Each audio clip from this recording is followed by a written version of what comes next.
네, 새정치민주연합 대변인 한정혜입니다. 오후 현안 브리핑 드리도록 하겠습니다.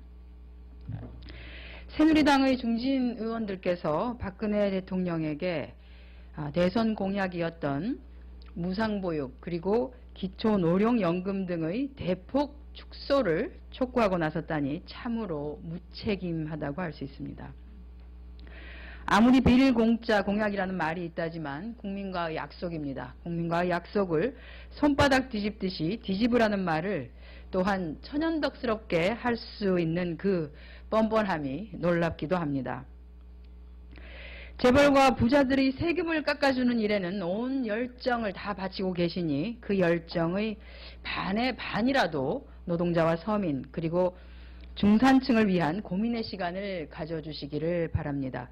특히 인천 어린이집 아동학대 사건의 배경에는 무상보육으로 수요는 폭증했지만 다른 조건은 맞지 않는 구조적 요인이 있다라는 발언을 한 심재철 의원의 주장은 좀 어처구니 없습니다.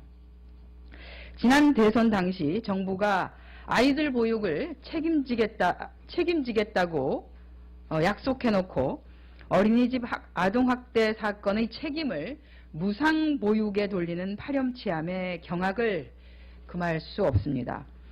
자당 대통령 후보의 대선 공약을 다시 하겠습니다. 자당 대통령 후보의 대선 공약을 표를 의식한 포퓰리즘 정책이라니 공약을 만들 당시에는 어디 외국에라도 나가 계셨던 것인지 묻고 싶습니다. 요즘 젊은 사람들은 스스로를 연애도 포기하고 결혼도 포기하고 그리고 출산도 포기한 삼포 세대라고 자탄하고 있습니다. 불안정한 일자리, 거기에다 천정부지로 치솟는 집값, 물가 상승에 따른 생활비용의 지출 등 사회적 압박이 우리의 젊은 세대들에게 삼포를 강요하고 있는 것입니다. 젊은 세대들이 결혼도 포기하지 않고 출산과 보육을 두려워하지 않도록 정책적 지원을 아끼지 말아야 할 국회입니다. 그런 상황에서 복지 예산 줄이기의 혈안인 새누리당의 행태는 비판받아 마땅합니다. 대통령의 약속은 또한 새누리당의 약속이기도 합니다. 새누리당은 이들 중진 의원들의 주장에 대해서 당의 입장이 무엇인지 분명하게 밝혀주시기를 바랍니다. 삼성그룹 차원에서 노조 와해 전략을 마련해 시행했다는 내용의 S그룹 노사전략 문건 의혹으로 노동조합법 위반 혐의로 고발당한 이건희 회장 등 삼성 임직원들에 대해서 검찰이 문건 작성 자체가 범죄 사실이 아닌데다가 출처가 확인되지 않는 이상 그룹 차원에서 부당노동 행위에 개입했다고 보기는 어렵다며 무혐의 처분하며 사실상 면죄부를 주었습니다. 검찰의 이러한 무혐의 처분은 법원의 판단과도 배치되는 것으로 그간 검찰의 삼성 봐주기에 대한 의심이 이제는 확신으로 다가오고 있습니다.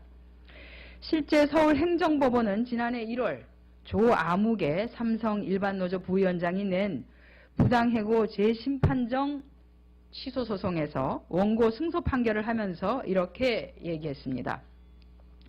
문제의 문건은 삼성그룹의 고위 관계자가 아니면 알 수 없는 자료가 포함되어 있고 노조 성립 진행 사실이 문건 내용과 일치하는 점 등을 종합하면 이 문건은 삼성그룹에 의해서 작성된 사실이 추인된다고 밝힌 바 있습니다. 이렇듯 법원의 판결조차도 무시하고 무혐의를 내린 검찰은 정녕 어찌 보면 삼성 재벌 권력의 법무대리인을 자처하며 법 질서를 왜곡하고 또한 훼손하고 있는 것입니다. 국민은 정치검찰이라는 오명에다가 이제는 재벌의 법무대리인이라는 오명까지 더해진 부끄러운 검찰의 현실에 대해서 걱정하고 있다는 것을 말씀드립니다. 검찰은 지금이라도 노골적인 삼성재벌 감싸기 중단하시고요. 삼성그룹의 S그룹 노사전략 문건에 대해서 재수사를 진행하시기를 바랍니다. 그것이 무너진 검찰의 신뢰를 조금이나마 회복하는 길일 것입니다. 삼성그룹도 전 근대적인 무노조 경영을 중단하고 상생의 노사관계로 나아가는 전향적 자세를 보여주시기를 촉구합니다. 검찰 얘기 하나 더 하겠습니다.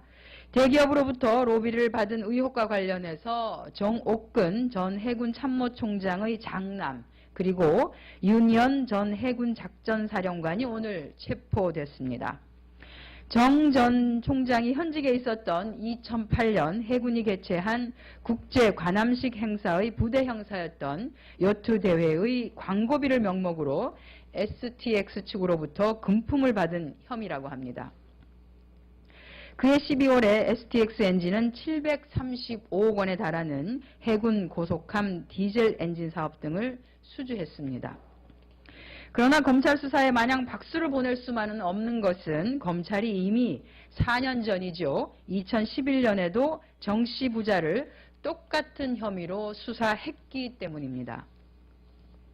검찰은 2011년 정 전 총장을 수사했습니다만 당시 정부가 임명한 해군 참모총장을 구속하는 것은 부담이 컸던지 사건을 덮었습니다. 덮어주기까지 하다니 참 친절한 검찰입니다. 방산비리가 큰 사회적 이슈가 되자 검찰이 이렇게 덮었던 사건을 마치 새로운 사건인 양 수사하는 행태는 비판받아 마땅합니다. 검찰이 당시에 엄정하게 군 비리를 수사했다면 지금 같은 방산비리 사태는 벌어지지도 않았을 것입니다. 비리를 이렇게 눈 감아주고 넘어가는 검찰의 행태가 방산비리를 더욱 키웠다는 지적, 피할 길이 없습니다. 방산비리 합수단이 방산비리의 거악을 찾는 대신에 이렇게 낡은 캐비넷에서 오랜 서류처를 다시 꺼내서 만지작거리기만 한다면 국정조사는 피할 수 없을 것임을 경고해 드립니다.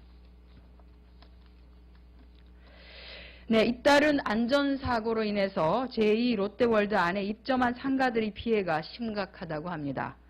제2 롯데월드 아쿠아리움 수족관 누수와 영화관의 진동 사건 등 안전사고가 계속되면서 개장 당시에 10만여 명에 달했던 방문객 수가 4개월 만에 절반으로 줄어들었기 때문입니다.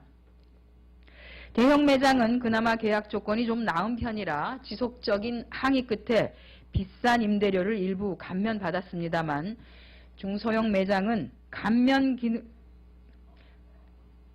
다시 하겠습니다. 대형 매장은 그나마 계약 조건이 나은 편이라 지속적인 항의 끝에 비싼 임대료를 일부 감면받았습니다만 중소형 매장은 감면 가능 조항조차 몰라서 그 피해가 더욱더 크다고 합니다.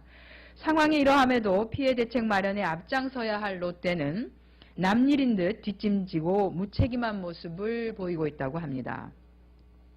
롯데는 제2롯데월드 임시개장 여론전을 펼 때는 입점한 매장들의 피해가 크다라고 전면적으로 내세우더니 정작 자신들이 관리하는 시설물 안전 문제로 상가들의 매출이 떨어지자 뻔뻔하게도 모르쇠로 일관하고 있는 것입니다.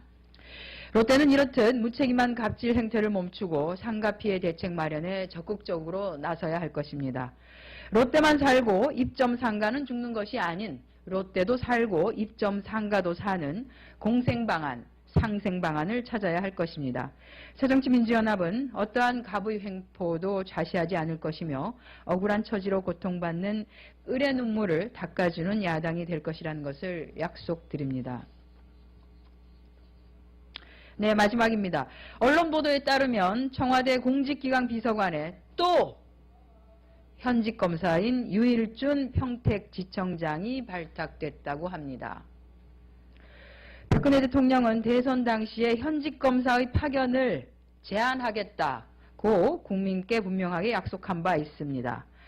지켜지지 않고 있습니다. 그러나 이중희 당시 인천지검 부장검사를 민정비서관에 내정하는 등 검사들의 청와대 파견은 그야말로 이어지고 있습니다. 박근혜 대통령께서 자신의 약속을 어기고 현직 검사들의 청와대 파견이 계속되고 있는 점에 대해서 깊이 유감을 표하지 않을 수 없습니다. 대통령께서는 나날이 추락하는 지지율을 의식해서 공직사회를 다잡으려는 의도인지는 모르겠으나 이는 명백히 잘못된 인사행태입니다. 더욱이 수첩 인사와 비선 논란으로 지지율이 추락하는 현실을 고려할 때 이렇게 잘못된 인사행태를 고집하는 것도 역시 답답합니다.